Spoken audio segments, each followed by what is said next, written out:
Hi, my name's Sandy Anderson, and I wanted to put together a little piece of information to kind of help you better understand your rights as a parent of a child in special education.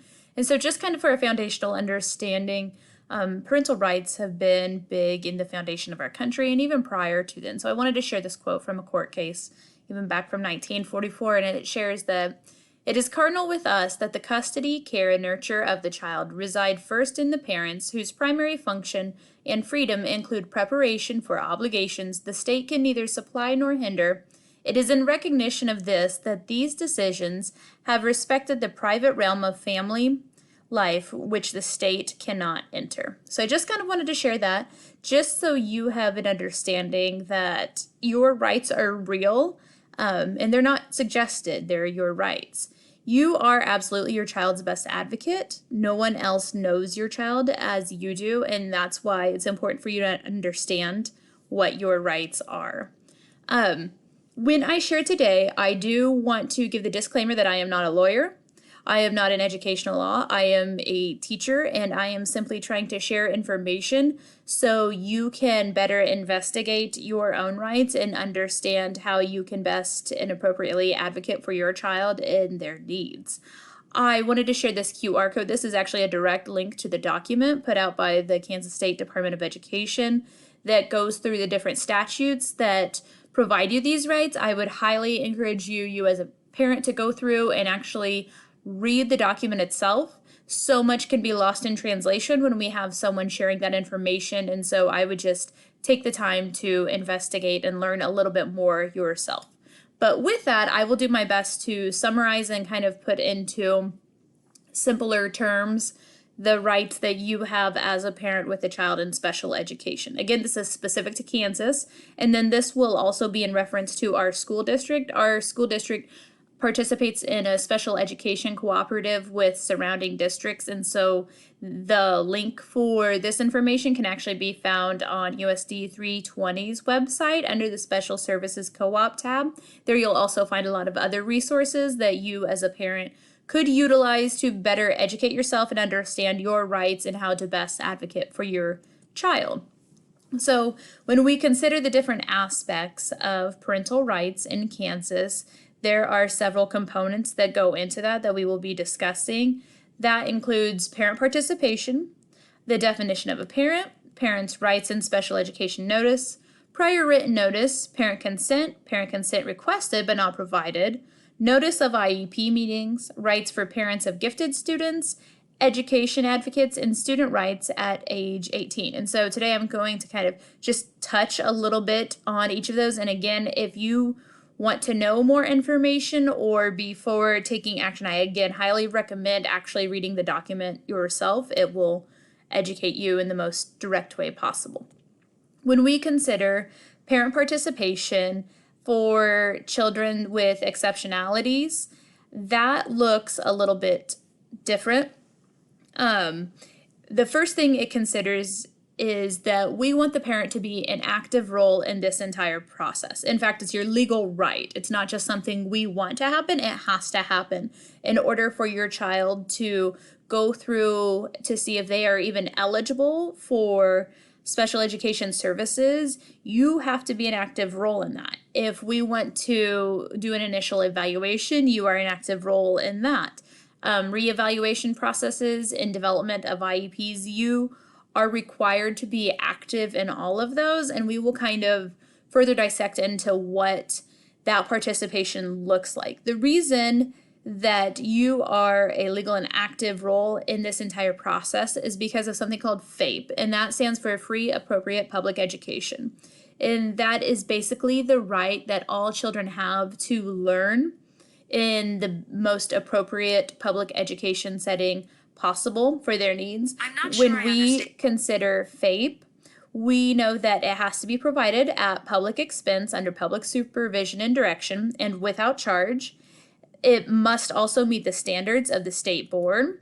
It is to include an appropriate preschool, elementary, or secondary school education. That's why students who are of preschool age but are identified for special education services are able to attend preschool within school districts.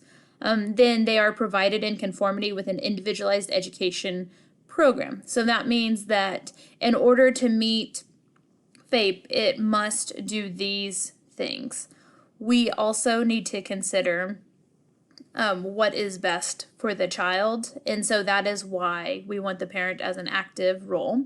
When we think about what a parent is defined as, because that can get complex in our society, even speaking personally for myself, I am a biological mom, I am a stepmom, and I'm also a legal guardian, all within my house with my 4 children. And so understanding what it means, how it is defined as a parent for the legal aspects is very important. A parent can be defined as a natural biological parent, could be an adoptive parent, it could be a person acting as a parent, which is a grandparent, step-parent, or other relative with whom the child lives, or a person who is legally responsible for the welfare of a child. And so that kind of broadens who can be considered a parent in special education meetings. A legal guardian can be an officially appointed education advocate, as well as foster parents if they are appointed as the education advocate, and students years 18 of age. And so kind of visiting back when we consider a person acting as a parent, it does state that a biological or adoptive parent will always take precedence over a person acting as a parent. And so if there's a stipulation there where maybe you have a grandparent who is saying, well, I am acting as a parent, and then you have a biological parent who's saying, no, I don't consent to this, the precedence typically goes with a natural biological parent or the adoptive parent. Then also knowing that for foster parents, that they have to be the appointed education advocate. Just because they are the foster parent, that does not give them the legal rights as a defined parent for their foster children. When we dive a little bit further into this, we consider what happens when there might be divorced parents. And this is also important for everyone to know, both educators and parents. So regardless of the custody order, both parents must receive notification of any special education action unless a court order states otherwise. So that means if one parent was to have sole custody or residential custody or primary custody, the other parent still legally has to be notified of any special education action. So the parental permissions and participation, they must be equally invited and included in that process as well. The only circumstances in which this wouldn't occur is if a specific court order states otherwise, that says this parent is not an active role in making educational decisions for this child. But again, not a lawyer, consult a lawyer. The school must also make reasonable efforts to contact both parents, and also document that as well. So if a parent's address is not listed on the enrollment papers, that school legally is required to put forth the effort to obtain that information. And then a non-consenting parent can file to request mediation or due process. So this is also where it can become complex. When you have divorced parents, legally only one of them has to consent for the services to be provided. If there is a non-consenting parent who disagrees maybe with things that were stated or parts of the IEP, they can request mediation or due process and then take it from there. But just so you understand, it only does require one parent to consent for that to become active. Parent rights in special education notice. So this is just like you as a parent being notified of your parental rights. It is, as educators, our legal responsibility to notify you of your parental rights, and here are all the different times in which we must do that. It must occur one time in a school year. Typically that happens at a child's IEP or their reevaluation or their yearly IEP meeting. It needs to happen upon referral or parent request for evaluation. It needs to happen at the first formal complaint or due process complaint of a school calendar year. So that means in December, if there was a formal complaint filed, those parental rights must be offered by the IEP team. If another parental complaint was filed, then in April, you wouldn't have to offer that again because it's only once in a calendar year. And then if disciplinary removal requires change in placement, the parent's rights must be offered. And at any time upon parent request, they must be offered. And so you need to be aware of your rights, and you are mandated to receive notification of that. Considering prior written notice, so this is the agency, or often as I refer to as the school, because that's what we operate under. We must notify you of specific things, and that must occur 15 days to notify for initiation or change of any identification, evaluation, educational placement, or provision to IEPs. And that is written notice. That is not verbal notice. And so if I were to call up a parent and say, hey, we're going to have this meeting or we want to change this, like that is not good enough. And you must receive that written consent or written notice. There is a parent training and information center that you can go through, and there's some numbers and informations there. PTI, or the Families Together, would be the one for the state of Kansas, and that kind of helps you just understand that written notice a little bit more. When we move on to our next component of special education parental rights, that's considering when is consent needed.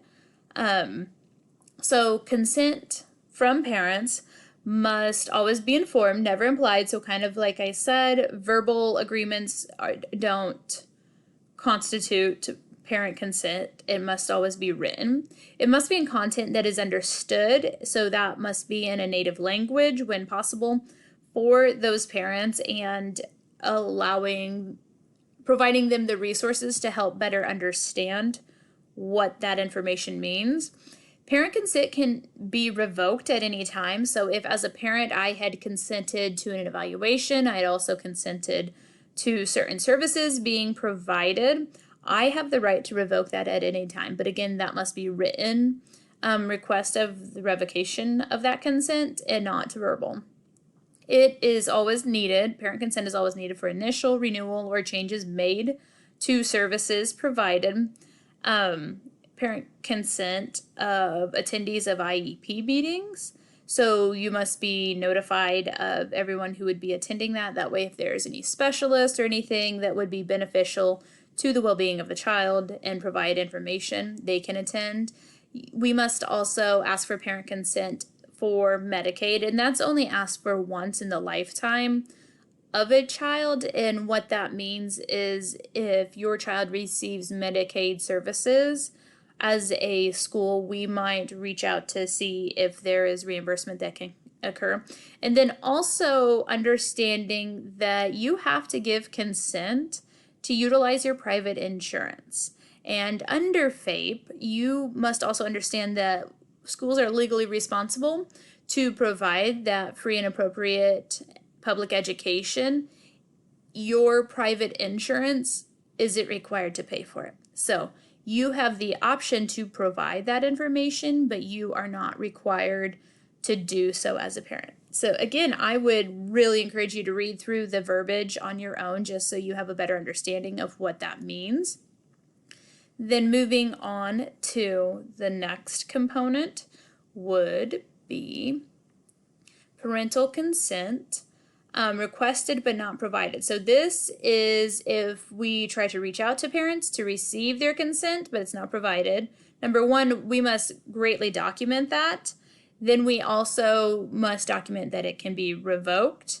And so there are avenues, there's due process, and there's mediation that must occur if that consent is not received. And I'm going to pause right there, and I will continue with part 2 in a moment.